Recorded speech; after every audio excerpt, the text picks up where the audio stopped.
Student, कैसे हैं आप। मैं लेकर आया हूं चैप्टर नंबर 2 पॉलिनोमियल, जिसमें कि इंपॉर्टेंट आइडेंटिटीज़ के बारे में देखेंगे हम क्लास 9 की।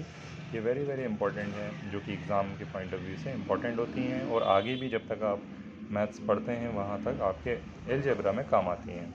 तो पहली आइडेंटिटीज़ है आपकी a + b होल स्क्वायर। इनको याद रखने का तरीका सिंपल है, क्योंकि देखिए आप a और b दो आपके वेरिएबल्स हैं जिस पर स्क्वायर लगा है, तो आप क्या करेंगे, अलग अलग स्क्वायर कर देंगे। ये स्क्वायर इस पर भी लगा देंगे, ये स्क्वायर इस पर भी लगा देंगे। लगा दिया आपने। देन उसके बाद आप क्या करेंगे, 2 के साथ इन दोनों को साथ में अटैच करके रख देंगे। ये फार्मूला बन गया, बिल्कुल ईजी सा फार्मूला है। दूसरा, अगर आप माइनस का बनाना चाहते हैं तो आपको यही का यही फार्मूला लिख देना है वापस। बस फ़र्क इतना सा होता है कि ये जो 2ab होता है यहाँ पर नेगेटिव होता है। थर्ड फार्मूला, अगर हमारे स्क्वायर इंडिविजुअल हैं तो आप क्या करेंगे, एक बार इसको प्लस में लिख देंगे और एक बार इसको माइनस में लिख देंगे, ठीक है। देन इसके बाद एक फार्मूला होता है आपका x + a and x + b। इसके लिए क्या करेंगे, आप x से पहले x का स्क्वायर लिख देंगे प्लस, अब की बार a और b को ऐड करके उसके साथ x आएगा, फिर एक बार ये दोनों आपस में मल्टीप्लिकेशन में आ जाएंगे। देन उसके बाद अगर वेरिएबल आपके पास 2 से 3 हो गए हैं तो ये भी काफ़ी इजी फार्मूला है। फार्मूला बड़ा दिखता है बट बड़ा नहीं है। इसकी ट्रिक आप टेक्निक्स याद रखेंगे, ट्रिक्स याद रखेंगे तो ये लर्न करना आसान होगा। इसमें करने के लिए, इसको सॉल्व करने के लिए, इसको बनाने के लिए तरीका क्या रहेगा कि आप ये जो स्क्वायर हैं इनके अलग अलग कर देंगे। ए पर भी लगा दिया आपने, बी पर लगा दिया, सी पर भी लगा दिया। देन इसके बाद जैसा कि आपने देखा था, यहाँ 2 के साथ ए बी था, यहाँ पर 3 वेरिएबल हैं। 2 के साथ ए बी भी आएगा, 2 के साथ बी सी भी आएगा, 2 के साथ ए सी भी आएगा। 2ab, 2bc और 2ca।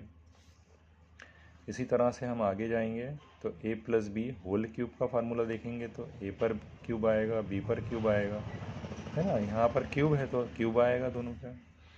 3 के साथ ab को भी रख लेंगे। इतना तो हम समझ सकते हैं जैसा कि 2ab का फार्मूला है, बट यहाँ पर हमें एक नया अटैचमेंट हो जाता है a + b।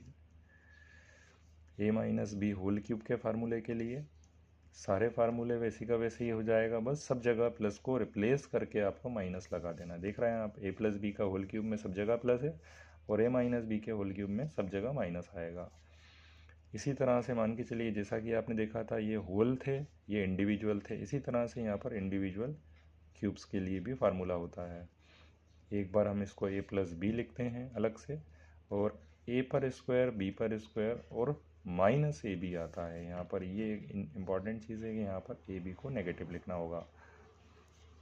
नेगेटिव के लिए जाएंगे आप तो शुरू में नेगेटिव हो जाएगा, बाकी पूरा फार्मूला कॉपी है, यहाँ पॉजिटिव कर देंगे। यहाँ रिप्लेसमेंट क्या है, नेगेटिव में यहाँ नेगेटिव होता है, ये पॉजिटिव हो जाता है। And this is the last formula, a³ + b³ + c³ - 3abc। अगर ये मिलता है तो इसके लिए अब इसका इक्विवेलेंट आइडेंटिटी होती है a + b + c, first bracket में a² + b² + c² - ab - bc और -c है। तो आप इनको स्टॉप करके स्क्रीनशॉट ले सकते हैं। This is an very important formula. इनके थ्रू आप काफ़ी ज़्यादा इंक्रीज़ कर सकते हैं आपका नॉलेज। ये एज ए चैप्टर की तरह भी और आगे भी काम आते हैं। अगर आपने मेरा चैनल सब्सक्राइब नहीं किया है तो प्लीज़ सब्सक्राइब द चैनल, ये आगे भी आपके काम आएंगे। Thank you.